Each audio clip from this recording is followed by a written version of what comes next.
کہ اکثر جو ہے وہ لڑکیوں کی اور خواتین کی عادت کیا ہوتی ہے، کیک بیک کرتے ہیں نا. پہلے سب سے کیک بیک کرتے، اس بیک کرنے کے بعد اس کی آئسنگ کرتے، اور پھر اس کی جب ڈیکوریشن کرتے ہیں اس میں آپ جو فائنل ٹچز دیتے، تو اس میں کس چیز کا خیال کرتے؟ کہ ڈیٹیلز پرفیکٹ ہو. پرفیکشن ہو، اس میں پروپورشن ہو. ایسا نہیں ہونا کہ ایک طرف بس سارے پھول جو ہے وہ ایک ہی طرف ہو گئے اور دوسری طرف خالی ہے. بیلنسنگ اور پروپورشن کا خیال رکھا جاتا ہے نا. تو یہ سواہا کا یہی مطلب ہے کہ تخلیق دینے کے بعد جو فائنل ٹچز دینا، اور اس فائنل ٹچز میں پروپورشن کا خیال رکھنا کہ جو ہے وہ بیلنس ہو اور پرفیکشن ہو. یہ مطلب ہے سواہا کا، کہ جب ہم اپنے آپ کو دیکھتے ہیں تو اس میں جو ہے ہماری آنکھیں ہیں، ہماری ناک ہے، ہمارے ہونٹ ہیں، ہمارے ہاتھ ہیں. حالانکہ دو دو ہیں لیکن آپس میں زیادہ تر لوگوں کا کیا ہوتا ہے کہ ایک جیسے ہی ہوتی ہیں، بیلنس ہوتی ہیں. جس طرح سے اللہ تعالیٰ نے ان کو ہمارے جسم میں پلیس کیا ہے وہ کتنی پروپورشن کے ساتھ ہے. ایسا تو نہیں ہے نا کہ ایک آنکھ اوپر ماتھے پہ اور دوسری گال میں. اگر ایسا ہوتا تو کتنا عجیب لگتا. تو انسان جب اپنی ذات کی طرف بھی دیکھتا ہے اور دیکھتا ہے کہ اللہ تعالیٰ نے جو ہے وہ میرے دونوں ہاتھوں کو آپس میں کتنا ایک جیسا بنایا ہے، میرے دونوں پیروں کو آپس میں کتنا ایک جیسا بنایا ہے. بہت ساری ہماری جو کریشن میں چیزیں ہیں، اگر ہم 5 منٹ کے لیے شیشے کے سامنے کھڑے ہوں، اپنے آپ کو دیکھیں، تو ہمیں کیا یاد آتا ہے کہ کتنی پرفیکشن اور پروپورشن کے ساتھ اللہ تعالیٰ نے ہمیں تخلیق کیا ہے. تو یہی بات ہے کہ ہر چیز جیسے ہم دیکھ رہے ہیں ان چیزوں کو، سب سے پہلے کہ آسمان کو، تو اس کو دیکھ کر اللہ کی یاد آنی چاہیے کہ بنانے والا کتنا زیادہ جو ہے وہ پرفیکٹ ہے. زمین کی طرف اب دیکھ رہے ہیں، اس کی وسعت اور کشادگی کی طرف دیکھ رہے ہیں، تو بھی ہمیں اللہ کی ذات یاد آنی چاہیے. پھر جب ہم اپنی طرف بھی دیکھتے ہیں تو ہمیں اپنے آپ کو دیکھ کر بھی اللہ سبحانہ و تعالیٰ کی یاد آنی چاہیے کہ اللہ تعالیٰ نے ہمیں کتنی پروپورشن اور بیلنس کے ساتھ بنایا ہے. اچھا، تو یہاں تک جو ہے وہ قسمیں ختم ہو جاتی ہیں. اب آپ کاؤنٹ کیجئے اور مجھے ذرا 1 منٹ دے رہی ہوں، سب 1 منٹ لیجئے گا. سب کے سامنے اپنے مصحف ہیں، دیکھیے کتنی قسمیں ہیں یہاں پر. کاؤنٹ کریں، بغیر کچھ ہے بھی نہیں آپ کے سامنے اور 4 بول رہی ہیں. 7 1 منٹ، 7 1 منٹ لیجئے. 7 7 فائزہ 7. Please 1 minute. اچھا اوکے. 1 منٹ لے لیجئے سب، اور کاؤنٹ اچھی طرح کیجئے.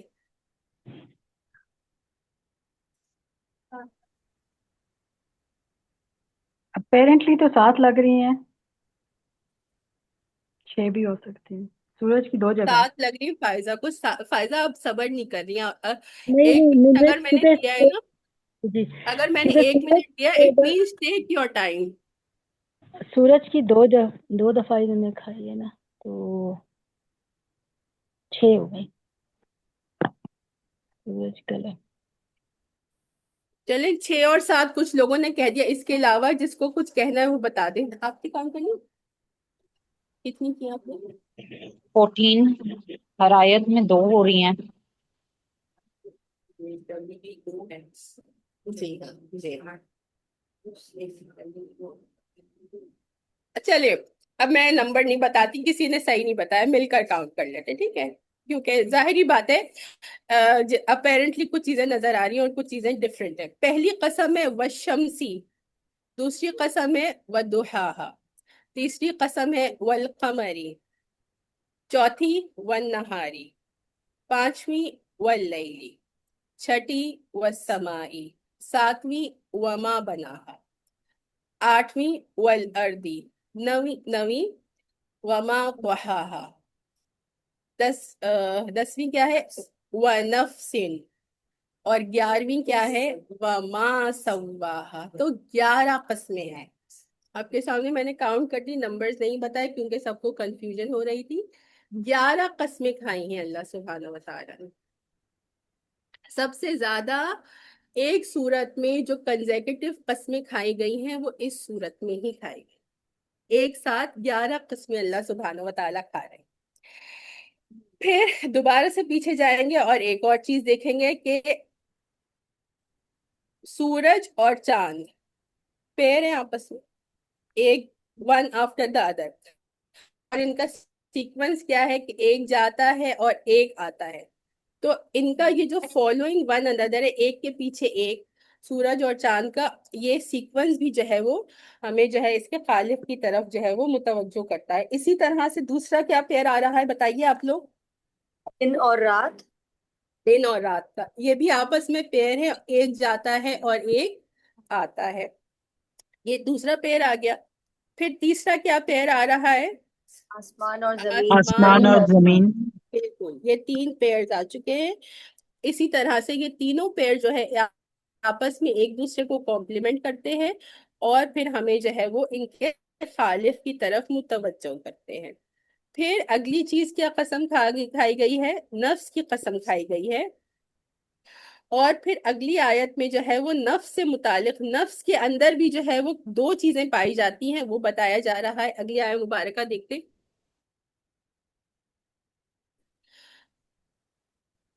فَأَلْهَمَهَا فُجُورَهَا وَتَقْوَاهَا.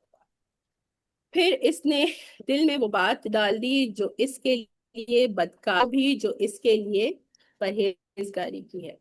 اس کا ایک ترجمہ ہے کہ پس اس نے، ہا کی ضمیر جو ہے وہ نفس کی طرف جا رہی ہے، پس اس نے نفس میں الہام کیا. الہام کرنے کا کیا مطلب ہوتا ہے؟ دل میں بات ڈال دی. فجورہا، اس کے فجور کی، اس کی بدکاری کی، یعنی کہ بدکاری سے بچنے، جو برائی ہے، جو بدکاری ہے، اس سے بچنے کے لیے نفس میں اللہ تعالیٰ نے پہلے سے الہام کر دیا ہے. وَتَقْوَاهَا، اور تقوی، پرہیزگاری بھی اللہ سبحانہ و تعالیٰ نے دوبارہ سے، یہ جو ہا کی ضمیر ہے، یہ تینوں ہا کی ضمیر جو یہاں پر آ رہی ہیں اس آیت نمبر 8 میں، یہ کہاں جا رہی ہیں؟ یہ نفس کی طرف لوٹ رہی ہیں. فَأَلْهَمَهَا، پس الہام کر دیا اس میں، یعنی کہ نفس میں.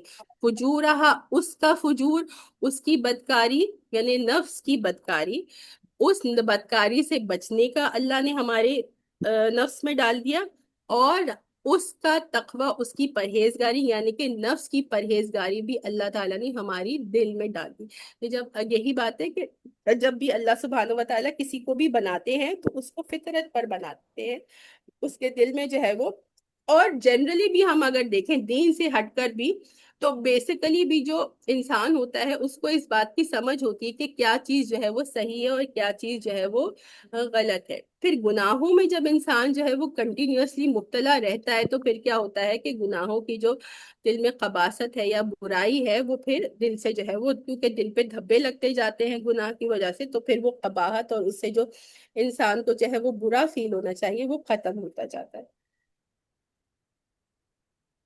اچھا، تو الہام کا مطلب ہم نے دیکھ لیا کہ کیا مطلب ہے، کہ دل میں بات کو ڈال دینا، کہ ہر کسی کے دل میں جو ہے وہ برائی اور نیکی کے بارے میں اللہ تعالیٰ نے ڈالا ہوا ہے. فجورہا، فجور کا کیا مطلب ہوتا ہے؟ یہاں پہ ترجمے میں کیا بات آ رہی ہے؟ بدکاری. بدکاری. ہاں، لیکن لٹرلی مطلب کیا ہوتا ہے فجور کا؟ کہ ایک جو رائڈر ہوتا ہے، جو گھوڑ سوار ہوتا ہے، وہ جب گھوڑے پر بیٹھتا ہے وہ کیسے بیٹھتا ہے؟ سیدھا بیٹھتا ہے نا، بیچ میں بیٹھتا ہے نا. لیکن جب وہ ایک طرف کو ہو جاتا ہے تو اس کو فجرا یفجر کہتے ہیں، فجور کہتے ہیں، کہ وہ ایک طرف جھک گیا. تو جب انسان جو ہے وہ گناہوں کی طرف جھک جاتا ہے تو وہ اس کو فجور کہا جاتا ہے. یہ بات سمجھ آ گئی. اگلی بات جو ہے وہ کیا ہے؟ تقویٰ. تقویٰ ہم بہت مرتبہ ڈسکس کر چکے ہیں، لیکن ابھی بھی دوبارہ کر لیں گے کیونکہ اکثر لوگ بھول جاتے ہیں. پہلے آپ بتائیے تقوی کا مطلب کیا ہے؟ یہ تو ٹرانسلیشن میں آ رہا ہے نا. ویسے آپ کو کیا یاد ہے جو ہم اتنے الحمدللہ بہت 1.5 سال سے تو آپ آن لائن پارٹیسپینٹس بھی میرے ساتھ ہیں. تقوی کا ویسے مطلب بتائیے. وہ ایک جھاڑیوں والی جگہ سے اپنے آپ کو جیسے ہم بچ کے چل رہے ہیں ایسے بچ کے چل بالکل رہے ہیں. یہ صحیح آپ نے کہا. ابی بن کعب سے جب حضرت عمر نے پوچھا تو انہوں نے یہ کہا کہ جب ہم کسی خاردار درخت یا جھاڑیوں والی جگہوں سے گزرتے ہیں تو اپنے کپڑوں کو اور اپنے جسم کو سمیٹ کر چلتے ہیں، تو یہ جو ہے وہ تقویٰ ہے. تو یہی بات ہے کہ اپنے آپ کو انسان جو ہے وہ گناہوں سے بچاتا ہے تو وہ تقویٰ ہے.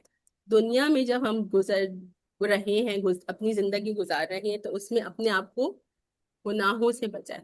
ہر اس ایک چیز سے بچائیں کہ جس سے اللہ سبحانہ و تعالیٰ ناراض ہوں گے، تو یہ تقوی ہے۔ اب تقوی کا کہ جو لیول شروع ہوتا ہے وہ کس طرح سے شروع ہوتا ہے کہ انسان سب سے پہلے اپنے آپ کو کس سے بچانا شروع کرتا ہے؟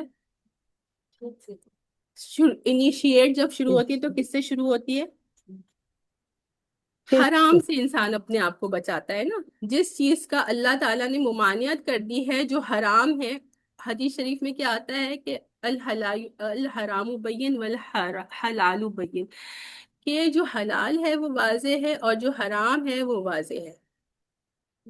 پھر جو چراگاہ کے قریب گیا تو پھر وہ اس کے اندر چلا گیا، کہ جو باؤنڈریز ہیں، جو ان باؤنڈریز کے قریب گیا، حلال و حرام کی جو باؤنڈریز ہے، تو پھر کیا ممکن ہے، عین ممکن ہے کہ وہ شخص جو ہے وہ چراگاہ کے اندر بھی چلا جائے گا۔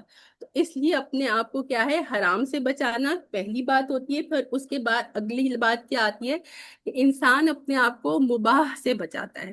مباح کیا ہوتا ہے؟ میم بے الف ہا، مباح۔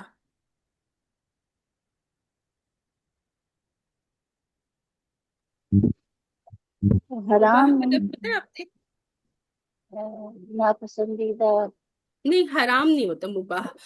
مباح کا مطلب میں شک و بتا شبہ، دیتی ہوں کچھ شک و ٹیکنیکل۔ شبہ، شک و شبہ۔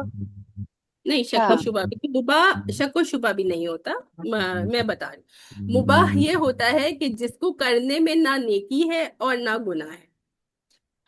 تو جب آپ کے تقوی کا بیسک لیول ہوتا ہے، وہ بیسک لیول یہ ہوتا ہے کہ آپ اپنے آپ کو حرام سے یا ان چیزوں سے بچاتے ہیں جس سے اللہ سبحانہ و تعالیٰ نے کہا ہے کہ اپنے آپ کو اس حرام سے بچا۔ اور جب آپ کا اعلیٰ ترین تقوی کا درجہ آ جاتا ہے تو آپ اپنے آپ کو ان چیزوں سے بھی بچاتے ہیں کہ جس سے کوئی اگر فائدہ نہ گناہ نہیں مل رہا تو ثواب بھی نہیں مل رہا، کہ آپ کی کوشش کیا ہوتی ہے کہ میرا ہر عمل ایسا ہو جو اللہ کی رضا کا باعث ہو اور باعث ثواب ہو۔ مباح کا مطلب سمجھ میں آیا؟ دوبارہ ریپیٹ کر رہی ہوں، مباح کا مطلب ہوتا ہے وہ اعمال کہ جن سے نہ گناہ ملتا ہے اور نہ ثواب ملتا ہے۔ ٹھیک ہے، تو جب تقوی کا ہائیسٹ لیول آ جاتا ہے تو انسان کیا کوشش کرتا ہے کہ ایسے کاموں سے بھی بچے کہ جو آپ کو کوئی فائدہ نہیں دے رہی۔ اگر نقصان نہیں ہے تو فائدہ بھی نہیں ہے۔ تو تقوی کا ہائیسٹ لیول میں پھر کیا انسان کا ہو جاتا ہے کہ میں ہر ایسا کام کروں کہ جس سے مجھے اجر ملے، جس سے مجھے اللہ کی رضا ملے۔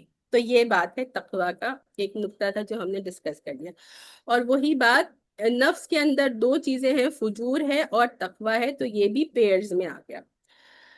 آگے کیا فرمایا اسی سے متعلق، نفس سے متعلق، کہ قد افلح من زکاہا، کہ پس کامیاب ہو گیا وہ شخص کہ جس نے، یہاں پہ کیا ہے، فلاح اسے ملے گی جو اس نفس کو پاکیزہ بنائے گا، یا کامیاب ہو گیا وہ شخص من زکاہا کہ جس نے جو ہے وہ تزکیہ نفس کیا، یا اپنے نفس کو پاک کیا۔ ہاں کی ضمیر دوبارہ جو ہے وہ نفس کی طرف لوٹ رہی ہے۔ تزکیہ نفس کس چیز کا، یا پاک کرنا کس چیز کو؟ اپنے نفس کو گناہوں سے پاک کرنا۔ افلاح کا کیا مطلب ہوتا ہے؟ فلاح پا لینا، کامیابی پا لینا، یا جو آپ کا ٹارگیٹ ہے اس ٹارگیٹ کو اچیو کر لے۔ تو اس شخص نے اپنے ٹارگیٹ کو اچیو کیا، من زکاہا جس نے اپنا تزکیہ نفس کیا۔ اپنے نفس کو تزکیہ نفس کیا ہوتا ہے فاطمہ، آپ کو بتائیں؟ تزکیہ نفس باجی یہ کہ آپ یہ دیکھیں کہ آپ اپنے اندر اچھائی یا برائی کو خود ہی پہچانیں۔ مشکل ہوگی اب سیٹ اپ چینج کرنا۔ جی سعدیہ دوبارہ بولیے۔ میں کہہ رہی تھی اپنے اندر کی اچھائی برائی اور اپنے کام جو ہم کرتے ہیں دن رات، اس میں ہم اپنے آپ کو چیک کریں کہ ہم کیسے کریں، اسے تزکیہ نفس کہیں گے۔ بالکل صحیح۔ انسان اپنے آپ کا جو ہے وہ اپنا چیک کرے کہ میں کون کون سی میرے اندر برائیاں ہیں، میرے اندر کون کون سی خرابیاں ہیں، اور پھر جب اس بات کو اس نے اینالائز کر لیا کہ میرے اندر یہ خرابی ہے، یہ میرے اندر جو ہے وہ ایسی چیزیں ہیں جن کو چینج کرنے کی ضرورت ہے، پھر اس کے بعد وہ کیا کرے، اس پہ کام کرنا شروع کر دے کہ ان چیزوں کو جو میرے، جیسے کسی کو بہت جلدی غصہ آ جاتا ہے تو اس نے اس چیز کو ریئلائز کیا کہ مجھے بہت جلدی غصہ آ جاتا ہے کوئی شخص، اور اب میں کوشش کروں گا کہ اپنے غصے کو کنٹرول کر لوں۔ کوئی شخص جو ہے اس نے اینالائز کیا کہ میں جو ہے وہ بہت زیادہ جھوٹ بولتی ہوں، تو اب اس چیز کو اینالائز کرنے کے بعد اس چیز کی کوشش کرنا کہ اب میں کوشش کروں گی کہ میں جھوٹ نہیں بولوں، تو اس کو جو ہے وہ تزکیہ نفس کہتے ہیں۔ اسی طرح سے ایک تو یہاں پہ ترجمہ آ گیا نا کہ قد افلح من زکاہا، کہ فلاح پا لیا، کامیابی ملی اس شخص کو کہ جس نے اپنے نفس کو پاکیزہ، جو اپنے نفس کو پاکیزہ بنائے۔ اس کا ایک دوسرا ترجمہ یعنی کہ اس میں جو ہے وہ انسان جو من ہے، من کا ترجمہ بھی جو ہے وہ دو طرح سے آ رہا ہوتا ہے کہ یا تو انسان خود اپنا، یہاں پر تو انسان خود ہی اپنا تزکیہ نفس کر رہا ہے نا، دوسرا یہ جو من ہے یہ کس طرف لوٹ رہا ہے، یہ اللہ سبحانہ و تعالیٰ کی طرف لوٹ رہا ہے۔ پھر اس کا ترجمہ ہوگا قد افلح، پس کامیاب ہو گیا جسے اللہ نے پاک کیا، جس کو اللہ سبحانہ و تعالیٰ نے، جس کے نفس کو گناہوں سے پاک کیا۔ اسی طرح سے اگلی آیت میں بھی یہی ہوگا قد خواب من دساہا، اور نامراد، خوابہ کا کیا مطلب ہوتا ہے؟ نامراد ہونا۔ من دساہا، وہ اس کو گناہ نے دھسا دیا۔ دساہا کا کیا مطلب ہوتا ہے؟ خاک، آلو، مٹی میں گر جانا یا مٹی میں دبا دینا۔ اور یہاں پر جو ہے وہ، اس ہم دساہا کا کیا ترجمہ آ رہا ہے؟ میرے پاس دھسا دے ہے، اس کے علاوہ کسی کے پاس ترجمہ آ رہا ہے؟ چھپا لینا، آلودہ کیا۔ آلودہ کیا، جی۔ تو برباد ہوا وہ شخص کہ جس نے خود کو جو ہے وہ گناہوں میں دھسا دیا یا گناہوں میں آلودہ کیا، یا جو ہے وہ گناہوں میں جو ہے وہ دھنس گیا۔ اور اسی طرح سے وہی دوسرا، جیسے من کا پہلی آیت میں ہم نے کیا تھا کہ من جو ہے وہ اللہ سبحانہ و تعالیٰ کی طرف ریفر کر رہا ہے، تو یہاں پر بھی ہے کہ تحقیق کے برباد ہوا وہ شخص یا نامراد ہوا وہ شخص کہ جس کو اللہ سبحانہ و تعالیٰ نے گناہوں میں دھسا۔ یہ دو چیزیں ہو گئی۔ اب یہ ساری باتیں تو ہو گئی، اچھا یہ والی آیت کی آگے جو ہے وہ ایک واقعہ جو ہے وہ آ رہا ہے قد خواب من دساہا کا، کہ وہ شخص جو ہے وہ نامراد ہوا کہ جس نے اپنے آپ کو گناہوں میں دھسا دیا۔ اب اس سے جو ہے وہ متعلق واقعہ کس کا آ رہا ہے؟ وہ سمود کا واقعہ آ رہا ہے۔ اچھا ایک اور بات یہ ہے کہ یہاں پر اللہ سبحانہ و تعالیٰ جو ہے اس واقعے کو بہت مختصراً جو ہے وہ بیان کر رہے ہیں، لیکن یہاں پر مقصد کیا ہے کہ جیسے اللہ سبحانہ و تعالیٰ بتا رہے ہیں کہ صالح علیہ السلام کی نافرمانی کرنے کی وجہ سے قوم سمود کو اللہ سبحانہ و تعالیٰ نے تباہ و برباد کر دیا، اسی طرح سے یہ ایک وارننگ ہے کس کے لیے؟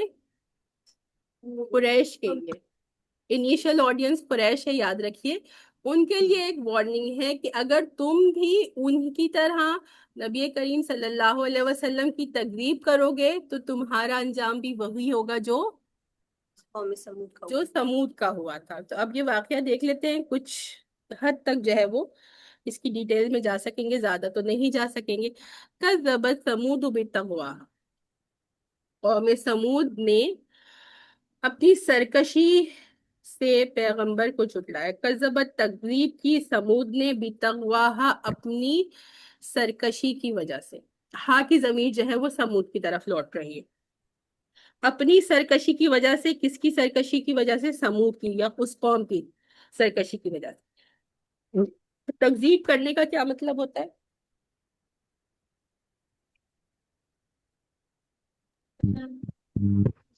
جی بات کرتا، جی نائلہ آپ کیا کہہ رہی ہیں؟ مذاق کسی کا اڑانا، راف اڑانا؟ مذاق اڑانا کہہ رہی ہیں۔ نہیں، مذاق اڑانا نہیں، تکذیب کرنے کا مطلب ہوتا ہے جھٹلانا یا انکار جھٹلانا، کرنا، ڈینائل، ٹو ڈینائی، ہاں۔ کسی کو جھوٹا کرنا کہ یہ جو بات کہہ رہے ہیں یہ صحیح بات نہیں ہے، تو ہم غلط بات کیسے ایکسیپٹ کر سکتے ہیں؟ ڈینائی کرنا یہ۔ تو قوم سمود کے پاس کون سے، ان کے پیغمبر کا کیا نام ہے؟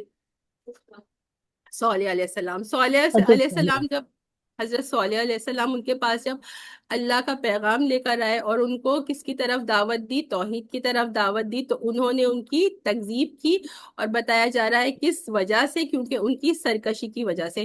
طغیان کا مطلب میں نے آپ کو پہلے بھی بتایا، دوبارہ بتاتی ہوں۔ طغیان کا مطلب ہم کہتے ہیں نا جب فلڈز آتے ہیں تو ہم کہتے ہیں طغیانی آ گئی،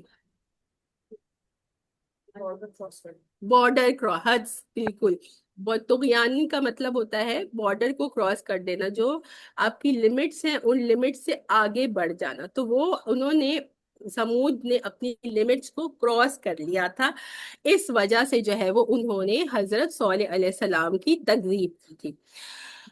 سمود کے اندر کیا برائیاں تھیں؟ جو قوم سمود تھی، سب سے پہلے تو نوح علیہ السلام کا ذکر آتا ہے قرآن پاک میں. ان کی قوم میں کچھ برائیاں تھیں. پھر اس کے بعد جو ہے وہ عاد کا ذکر آتا ہے، قوم عاد میں کچھ برائیاں تھیں. پھر اس کے بعد جو قوم ہے وہ تیسرے نمبر پر کرونولوجیکل آرڈر کے حساب سے وہ سمود کی قوم ہے. ان کی کیا برائیاں تھیں؟ سب سے پہلی تو ہر قوم میں جن کا ذکر قرآن میں آ رہا ہے اور ان پر عذاب آیا ہے، ان کے اوپر ایک کامن کیا ان کی پرابلم تھی یا کیا گناہ تھا؟ وہ یہ کیا اللہ تعالیٰ کے حکم کو نہیں مانتے تھے نا. شرک. سب سے پہلے جو کامن ان کے اندر جو ہے وہ پرابلم تھی وہ تو شرک تھی. وہ 6 قومیں آتی ہیں، میں بتا دیتی ہوں. نوح علیہ السلام کا سب سے پہلے ذکر آتا ہے، ان کی قوم. پھر عاد کا ذکر آتا ہے، ان کے پیغمبر ان کے رسول کون تھے؟ ہود علیہ السلام. پھر اس کے بعد سمود کا ذکر آتا ہے، جن کے پیغمبر کون تھے؟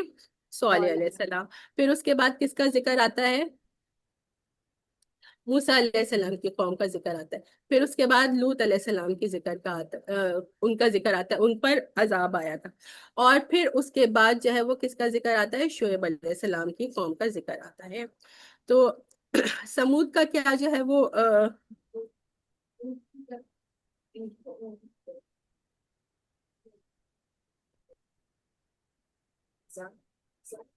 شعیب علیہ السلام میزان کی جو مسئلہ تھا وہ شعیب علیہ السلام. یہ لوگ جو ہے نا وہ بہت جو ہے وہ بناتے تھے، عمارتیں بناتے تھے بہت زیادہ، جو ہے نا پہاڑوں کے اندر تراش کے عمارتیں بناتے تھے، بڑی بڑی عمارتیں. اور یہ سمجھتے تھے کہ یہ عمارتیں جو ہے نا وہ ہمیں ہمیشہ کے لیے بچا لیں گی اور ہمیں جو ہے نا کبھی بھی کچھ نہیں ہوگا. تو ایک وہ عاد تھی، قوم عاد. قداور اور طاقتور جو قوم تھی وہ قوم عاد تھی. تو اس کے جو ہے یہ کہ آرکیٹیکچر میں جو ہے ان لوگوں نے بہت ایکسل کیا تھا، اور یہ سمجھتے تھے کہ ہمارے جو یہ ہم بنا رہے ہیں بڑے بڑے جو محلات بناتے تھے اور پہاڑوں کے اندر تراش کر جو ہے وہ بڑے بڑے جو ہے وہ مینشنز بناتے تھے، وہ سمجھتے تھے کہ ان میں جو ہے ہم ہمیشہ رہیں گے اور یہ ہمیں ہر طرح کی مصیبت اور آفت سے بچا لیں گے. تو پھر ظاہری بات ہے کہ ابھی ہم دیکھیں گے کہ جب ان پر عذاب آیا تو پھر وہ کسی کام نہ آئے. اذن بعث اشقاہا، جب اشقا کا مطلب اذن بعث کہ جب کھڑا ہوا، اشقاہا ان میں سب سے زیادہ جو ہے وہ بدبخت انسان. اشقا بدبخت، سب سے زیادہ. ہا کی ضمیر جو ہے وہ دوبارہ قوم سمود کی طرف جا رہی ہے. قوم سمود کا سب سے زیادہ بدبخت انسان جب وہ کھڑا ہوا. کھڑا ہوا کا کیا مطلب ہے کہ وہ بادشاہ بنا ہوگا، جی جیسے کہ وہ بادشاہ بنا. نہیں نہیں نہیں، بالکل بادشاہ کی کوئی ایسی بات نہیں. ابھی دیکھ لیتے سرکشی کے لیے کھڑا ہوا. سرکشی کے لیے کھڑا ہوا. وہ کیا ایز کرنا اے چاہ رہا لیڈر ہے؟ اگر کھڑا ہوا may be. Not as a leader, no. میں بتا رہی ہوں جب وہ کھڑا ہوا وہ کس چیز کے لیے کھڑا ہوا، کہ انہوں نے اللہ سبحانہ و تعالیٰ سے کہا تھا کہ ہمیں ایک معجزہ دے. وہ کیا معجزہ انہوں نے مانگا تھا؟ کہ پہاڑ پھٹے. کچھ لوگوں کو پتا ہوگا یہ بات، کچھ لوگوں کو پتا نہیں ہوگی. اور اگر جن کو کچھ پتا بھی ہوگی تو ان کو ڈیٹیلز اتنی پتا نہیں ہوں گی. تو کچھ ڈیٹیلز ہم دیکھ لیتے ہیں. انہوں نے اللہ سبحانہ و تعالیٰ سے معجزہ مانگا تھا کہ صالح علیہ السلام انہیں دعوت و تبلیغ کرتے تھے اور یہ نہیں مانتے تھے. کافی عرصہ اسی طرح گزر گیا. پھر ایونچولی انہوں نے کہا کہ ہم آپ کو مانیں گے جب ہمارا کہا ہوا معجزہ جو ہے آپ ہمارے سامنے لے آئیں. وہ کیا معجزہ تھا؟ انہوں نے کہا کہ پہاڑ جو ہے وہ پھٹے، اس میں سے ایک اونٹنی نکلے، وہ 10 مہینے جو ہے وہ پریگننٹ ہو. اونٹ کی جو پریگننسی کا پیریڈ ہے وہ 10 منتھس ہے، اور نکلتے ہی وہ بچے کو جن لے. جیسے ہی وہ پہاڑ سے نکلے وہ اس کے بعد فوراً ہی جو ہے وہ اس کی ڈیلیوری ہو جائے اور وہ بچے کو جن لے. تو پھر اللہ سبحانہ و تعالیٰ نے ان کے کہے ہوئے معجزے کو پورا کر دیا کہ اسی طرح سے جو وہ ہوا کہ پہاڑ میں سے اونٹنی نکلی اور اونٹنی نے نکلتے ہی ایک بچے کو جو ہے وہ جنم دیا. لیکن کیونکہ وہ ایک کوئی عام اونٹنی تو تھی نہیں، وہ بہت خاص اونٹنی تھی، تو وہ سائز بھی بہت ہیوج تھی. بہت زیادہ بڑی تھی۔ اب اس کے بعد کیا ہوا کہ جتنی بڑا کوئی لیونگ تھنگ ہوگا اس کے اتنا ہی زیادہ خوراک کی اور پانی کی ضرورت ہوگی۔ تو اب جب وہ اتنی بڑی اونٹنی آ گئی تو اس کو بہت زیادہ پانی کی ضرورت تھی، تو اب کیا تھا کہ یہ بات طے ہوئی کہ ایک دن جو ہے وہ اونٹنی پانی پیا کرے گی جا کر دریا سے یا جو بھی پانی کا وہاں پر انتظام تھا، تو اور دوسرے دن جو ہے وہ ان کے جانور جا کر پانی پیئیں گے۔ تو پہلے تو ایسا ہوتا تھا کہ ہر روز یہ اپنے جانوروں کو لے جاتے تھے پانی پلانے کے لیے، اور اب وہ آلٹرنیٹ ڈیز کی باری بن گئی، تو اس پر ان کو تکلیف ہو گئی۔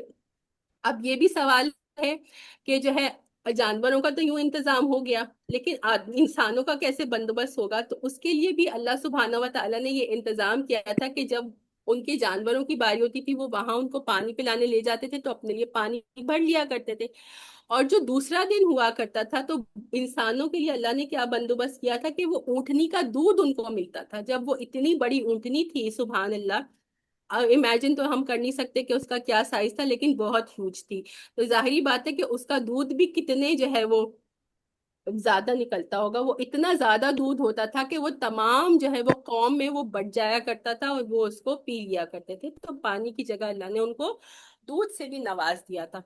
اب جب وہ اس طرح سے ہوتا تھا کہ ایک دن اونٹ کی باری اور ایک دن ان کے جانوروں کی باری، کیونکہ کہا نا کہ اللہ سبحانہ و تعالیٰ نے کہ تو یہ تھے ہی سرکش، اپنی سرکشی کی وجہ سے ان کو تکلیف ہوئی کہ ایسا کیوں ہے کہ ہمارے جانور ایک دن پانی نہیں پیتے۔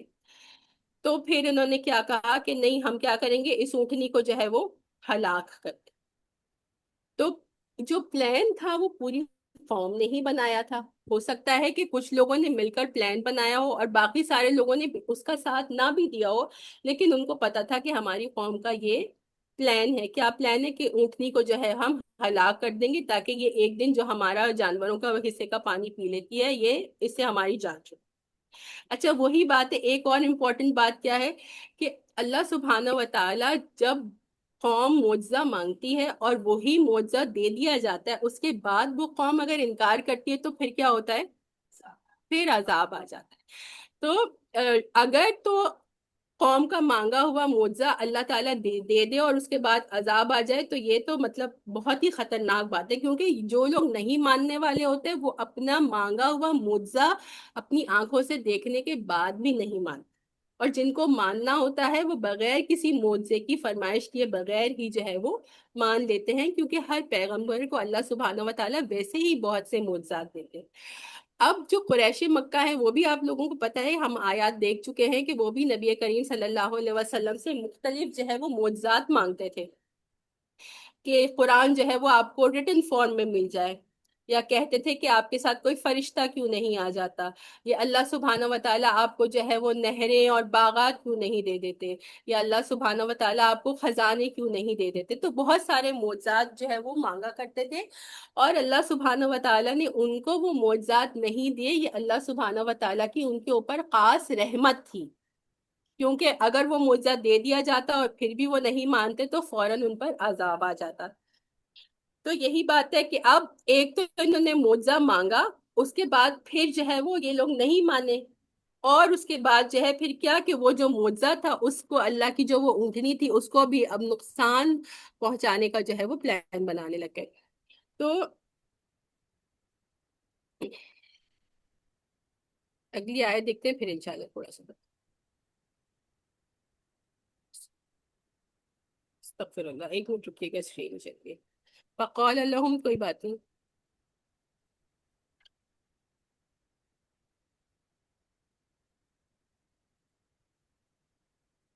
آپ کو میری آواز آ رہی ہے؟ جی آ رہی ہے۔ اچھا ٹھیک ہے، ابھی اسکرین آ جائے گی انشاءاللہ، میں ویسے ہی بتاتی ہوں مزید۔ فقال لهم رسول اللہ ناقۃ اللہ وسقیاها، فقال لهم، پس کہا ان سے رسول اللہ، اللہ کے رسول نے، یعنی کہ کون تھے اللہ کے رسول؟ صالح علیہ السلام تھے اس زمانے میں۔ ناقۃ اللہ، اللہ کی اونٹنی، وسقیاها، اور اس کا پانی پلانا۔ سقیا کا کیا مطلب ہوتا ہے؟ پانی پلانا، یعنی کہ صالح علیہ السلام نے ان کو وارن کیا کس چیز سے؟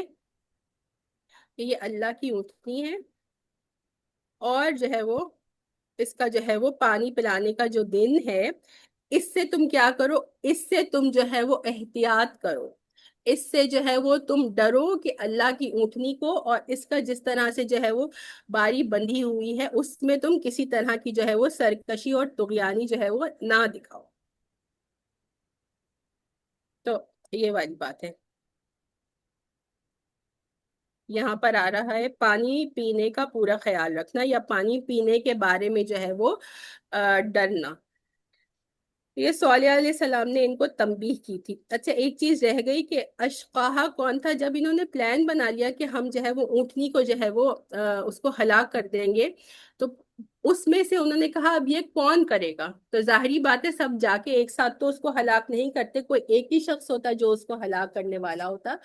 تو ان میں سے ایک جو سب سے زیادہ شقی، سب سے زیادہ جو ہے وہ بدبخت انسان تھا، اس کا نام آتا ہے، کیا نام آتا ہے، قیدار بن سب کچھ آتا ہے، میں گروپ میں شیئر کر دوں گی. اس کا نام قیدار تھا.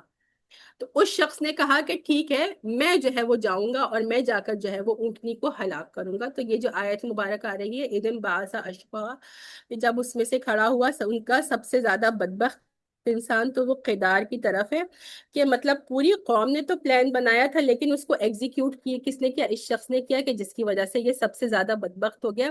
اور اس کو جو ہے وہ بدبختوں کا سردار بھی کہا جاتا ہے کہ اتنا زیادہ بدبخت تھا کہ اللہ کا جی جو. اچھا دوسری بات یہاں پر کیا کہا جا رہا ہے، ناقۃ اللہ. ناقہ کسے کہتے ہیں، اونٹنی کو کہتے ہیں، اور اس کی نسبت جو ہے وہ اللہ کی طرف کر دی گئی ہے. تو ہر مخلوق کی جو ہوتی ہے وہ اللہ کی ہی ہوتی ہے نا. للہ ما فی السماوات و ما فی الارض، کی اللہ ہی کا ہے جو کچھ بھی آسمانوں میں ہے اور جو کچھ بھی زمین میں ہے. لیکن کہیں کہیں پر اللہ سبحانہ و تعالیٰ کسی خاص چیز کی نسبت اپنے ساتھ کر لیتے ہیں، جیسے یہاں پر کیا ناقۃ اللہ. تو کس وجہ سے کیا، وہ اس کی عظمت اور تعظیم بیان کرنے کے لیے کیا کہ وہ کوئی خاص وہ عام اونٹنی نہیں تھی بلکہ وہ اللہ کی بہت خاص اور معجزے والی اونٹنی تھی، جس کی وجہ سے اس کو ناقۃ اللہ کہا کہ اللہ کی اونٹنی. پھر انہوں نے کیا، اگلی آیت مبارکہ کیا ہے، فَكَذَّبُوهُ فَعَقَرُوهَا، پس انہوں نے یعنی کہ سمود نے ان کی تکذیب کی. یعنی انہوں نے صالح علیہ السلام نے جو ان کو وارن کیا تھا کہ یہ اللہ کی اونٹنی ہے اور اس کا پانی پلانے کا مقررہ دن ہے، اس میں جو ہے وہ تم احتیاط کرنا یا اس سے تم ڈرنا، تو اس جو وارننگ ہے اس کی تکذیب کی. فَعَقَرُوهَا، اور پھر کیا کیا، اور اس اونٹنی کو جو ہے وہ اس کی پونچھیں کاٹ لی. عرب میں بھی یہ اس طرح سے ہوا کرتا تھا کہ جو ہے وہ اونٹ بہت زیادہ جو ہے وہ طاقتور جانور ہے، تو اس کو نہر تو کیا جاتا تھا. نہر تو آپ اکثر لوگوں کو پتہ ہی ہوگا کیسے کرتے ہیں، لیکن عربوں میں کیا کیا جاتا تھا کہ اس کو ڈائریکٹ وہ برچھی لے کر اس کے جو ہے وہ گلے میں نہیں بھونپ دی جاتی تھی، بلکہ پہلے جو ہے نا اس کی ٹانگیں کاٹ دی جاتی. جب ٹانگیں کاٹ دیتے ہیں تو پھر کیا ہوتا ہے کہ اونٹ جو ہے وہ اپنی جگہ سے ہل نہیں سکتا، تو اس کو نہر کرنا جو ہے وہ آسان ہو جاتا ہے. تو انہوں نے بھی کیا کیا کہ اونٹنی کی جو پونچھیں ہیں، جو نیچے ٹانگوں کا نچلا حصہ ہے، وہ کاٹ دیا. یعنی اس کو مارا بھی نہیں، اس کو اتنی اذیت دی. اب جب اس کی ٹانگیں کٹ گئی تھی تو وہ اس قابل نہیں تھی کہ وہ دریا کے پاس جا کر پانی پی سکے. اور اس تکلیف، اور ظاہری بات ہے ٹانگوں کے کٹنے سے آپ کے ایک چھوٹا سے بھی کوئی چوٹ یا زخم لگ جائے کتنی تکلیف ہوتی ہے. اس کی تو ٹانگیں ہی کاٹ دی، تو اس کو مارا بھی، لیکن دیکھیے کتنی اذیت دے کر مارا. فَدَمْدَمَ عَلَيْهِمْ رَبُّهُمْ بِذَنبِهِمْ فَسَوَّاهَا، پس اللہ سبحانہ و تعالی نے ان کے گناہ کے نتیجے میں ان پر عذاب نازل کیا، کہ دمدم علیہم، ان پر ہلاکت نازل کی، ان پر عذاب نازل کیا ان کے رب نے، بِذَنبِهِمْ، ان کے گناہ کی وجہ سے. یہ نہیں کہ اللہ سبحانہ و تعالیٰ نے جو ہے وہ معجزہ بھیجا اور معجزہ بھیجنے کے بعد جو ہے وہ پھر بھی وہ جھٹلا ہی رہے تھے. انہوں نے صالح علیہ السلام کی دعوت کو قبول تو نہیں کیا، لیکن اس کے باوجود اور بھی کتنا بڑا گناہ کہ وہ جو اللہ کے بھیجی ہوئی اونٹنی تھی اس کو اتنی اذیت کے ساتھ جو انہوں نے ہلاک کیا، تو اس کے نتیجے میں as a result of that اللہ تعالیٰ نے عذاب کو بھیجا. فَسَوَّاهَا، اور پھر جو ہے وہ ان کو برابر کر دیا. ان کی اینٹ سے اینٹ بجا کر سب کچھ برابر کر دیا۔ بہت سارا ایسا ہوتا ہے نا آج کل بھی، ہم جیسے اس کے بارے میں پڑھتے ہیں، موئنجو داڑو کے بارے میں پڑھتے ہیں، اور بہت سارے جو آرکیولوجسٹ ہوتے ہیں وہ کیا کرتے ہیں، جاتے ہیں اور مختلف جگہوں کی جو ہے وہ انسپیکشن وغیرہ کرتے ہیں، اور اس کے بعد جو ہے وہ ان کو کیا ملتا ہے، وہاں سے روئنز ملتے ہیں کہ زمین کے نیچے دھسے ہوئے پورے پورے شہر آباد تھے۔ تو جب عذاب آتا ہے تو کیا ہوتا ہے، اسی طرح سے عذاب آتا ہے کہ وہ پوری طرح سے جو ہے وہ زمین سے ان کا جو ہے وہ نام و نشان مٹ جاتا ہے۔ کچھ جو ہے وہ زلزلہ آتا ہے، کچھ اور جو ہے وہ نیچرل کلیمٹیز آتی ہیں، اور جس کی وجہ سے کیا ہوتا ہے، وہ پوری پوری بستیاں جو ہے وہ زمین بوس ہو جاتی ہیں۔ تو یہ جو فسواہا کہا جا رہا ہے، اینٹ سے اینٹ بجا دی، ان کو جو ہے وہ برابر کر دیا کہ اب ان کا نام و نشان بھی نہیں باقی رہا۔ تو صالح علیہ السلام کی جو قوم تھی سمود، اس پر کون سا جو ہے وہ عذاب نازل ہوا تھا؟ عذاب بتائیے کہ کیا نازل ہوا تھا ان پر۔ نہیں نہیں، دو عذاب نازل ہوئے تھے۔ چلیے آپ لوگ گیس کیجئے، میں 1 منٹ دیتی ہوں، جس کو جو سمجھ آ رہا ہے بتائیے جی۔ نہیں، ہوا تو عاد، قوم عاد پر جو ہے وہ بہت شدید 8 دن اور 7 دن اور 8 راتیں قوم عاد پر عذاب آیا۔ بتا رہے زوردار کوئی آپ میں سے چیخ، جس کو جو یاد آ جی مدیحہ؟ مٹی کا بالکل صحیح، بالکل زوردار زوردار چیخ چیخ، دو عذاب ہوئے تھے۔ جی ہاں، ایک جو عذاب تھا نا وہ ایک یہی تھا، بہت شدید چیخ کا عذاب تھا کہ جس سے ان کے کانوں کے پردے پھٹ گئے اور یہ ہلاک ہو گئے، اتنی شدید چیخ تھی۔ اور دوسرا عذاب کیا تھا؟ زلزلہ، شدید زلزلہ آیا اور جو ہے وہ زمین پھٹی اور ان کی جو پوری بستی ہے وہ اندر چلی۔ تو یہ دو عذاب ان کے اوپر آئے تھے، جس کے بارے میں یہاں پر تو مینشن نہیں ہے، ظاہری بات ہے، بہت شارٹ اللہ تعالیٰ نے یہاں پہ ذکر فرمایا ہے۔ گناہوں کی وجہ سے ان کی اینٹ سے اینٹ بجا دی، اور اور میں نے آخری اپنی کہانی آنکھوں سے ہی دیکھی، میں نے عمان کے اندر جو ہے ان کا جہاں پہ جو نہر کیا تھا اس کو اونٹنی کو، تو وہ اچھا جگہ جو ہے نا وہ جگہ عمان کے اندر ہے، مطلب کہ وہ اونٹنی کو یمن سے لے کر آئے تھے، مطلب وہ یمن سے بھاگتی ہوئی آئی تھی عمان تک، تو عمان میں ایک جگہ ہے جہاں پہ قرآن کی آیتیں لکھی ہوئی ہیں، اور جو ہے نا وہ پورا ایک پہاڑ ہے، اور پوری اندر نیچے سیڑھیاں ہیں، اور وہاں پہ اس کو نہر کیا تھا، تو وہ پورا انہوں نے جگہ آکوپائڈ کر کے نا، مطلب لوگ وہاں پہ وزٹ اچھا کرنے جاتے ہیں، تو میں نے بھی اپنی آنکھوں سے دیکھا ہے، مطلب اس جگہ کو جہاں پہ یہ ہوا تھا اونٹنی کا نہر، اور سنا ہے وہ یمن سے بھاگتی ہوئی آئی تھی، مطلب لوگ وہاں سے اچھا بھاگتے ہوئے، مطلب عمان میں ہوا یہ سب کچھ۔ اچھا، عمان میں یہ ہوا تھا، یقیناً ہوگا، میں چیک بھی کروں گی اس کے بارے میں۔ اور یہ شازیہ کہہ رہی ہیں کہ آخری آیت مبارکہ ہے الحمدللہ، اور اللہ سبحانہ و تعالیٰ کو اس کے کسی برے انجام کا کوئی خوف نہیں تھا، یعنی کہ جو قوم سمود کو برباد کیا گیا اس کے انجام کا جو ہے وہ اللہ سبحانہ و تعالیٰ کو کوئی خوف نہیں۔ دنیا میں ہم دیکھتے ہیں ریسنٹلی بھی، اگر ہم دیکھیں جو امریکہ ایران کو جو ہے وہ دھمکیاں دے رہا تھا، تو کوئی بھی ایک قوم دوسری قوم پر اٹیک کرتی ہے تو اس کو انجام کا خوف ہوتا ہے کہ کچھ لوگوں کو تو ہم برباد کر دیں گے، لیکن پھر ان کے باقی جو لوگ ہیں یا ان کے اور جو حمایتی ہیں وہ ہم سے بدلہ لیں گے، ہے نا؟ ایسے ہی ہوتا ہے۔ تو بغیر سوچے سمجھے، بغیر خوف و قدر کے، کوئی بھی دنیا کا بادشاہ، کوئی بھی دنیا کا لیڈر دوسرے قوم پر جو ہے وہ حملہ نہیں کر سکتا۔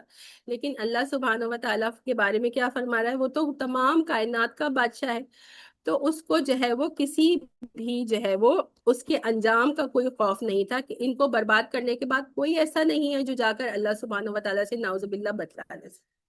یہ بات اللہ سبحانہ و تعالیٰ نے یہاں پر کیوں فرمائی ہے؟ یہ اس وجہ سے فرمائی ہے کیونکہ کرسچنز کے بہت زیادہ غلط عقیدے ہیں، ابھی بھی ہیں، اور وہ ان کا یہ ماننا تھا کہ جب انہوں نے اللہ سبحانہ و تعالیٰ کسی قوم پر عذاب بھیجتا ہے تو اس کے بعد جو ہے جیسے انسانوں کو اپنے کام کرنے کے بعد جو ہے وہ ریگریٹ ہوتا ہے، تو اسی طرح سے نعوذ باللہ اللہ کو بھی اس پر جو ہے وہ افسوس تھا، ملال تھا، تو اس کے بارے میں کہا وَلَا يَخَافُ عُقْبَاهَا، کہ اللہ سبحانہ و تعالیٰ کو اس کے انجام کا کوئی خوف نہیں ہے، کوئی ملال نہیں ہے۔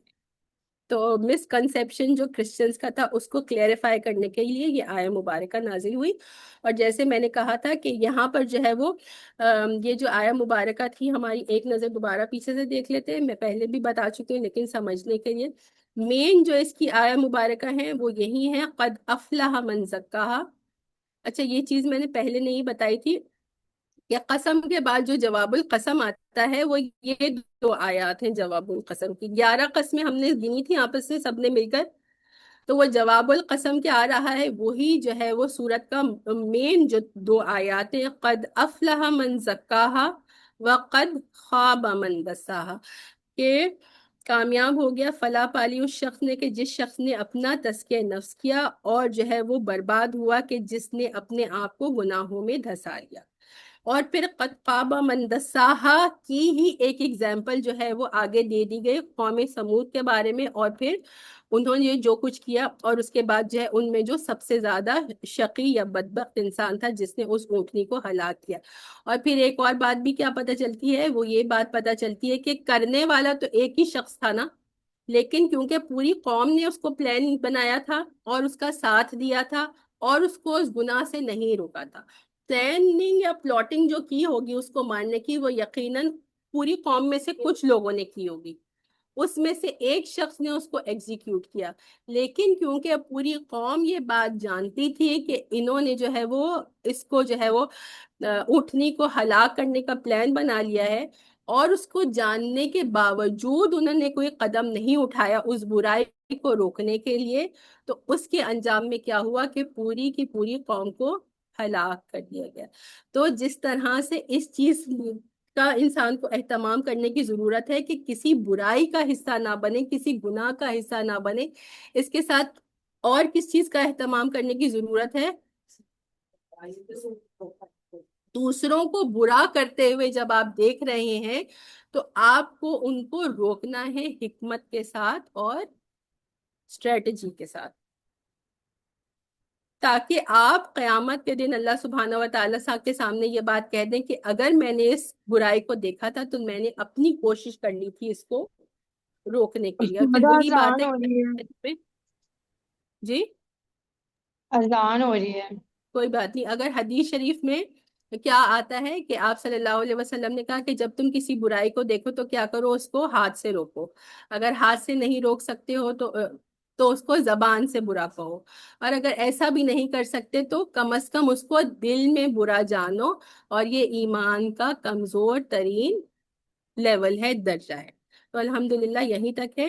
اگر کسی کو کچھ کہنا ہے، کچھ پوچھنا ہے تو پلیز گروپ میں پوچھ لیجیے گا یا ایڈ کر دیجیے گا، کیونکہ ویسی آلریڈی دیر ہو گئی انٹرنیٹ کی وجہ سے. لیکن اللہ کا بہت شکر ہے، بہت احسان ہے کہ پوری صورت ہم نے بہت اطمینان کے ساتھ کر لی اور ریکارڈنگ بھی ہو گئی. سبحانک اللہم و بحمدک، نشہد ان لا الہ الا انت، نستغفرک و نتوب الیک. السلام علیکم و رحمۃ اللہ وبرکاتہ.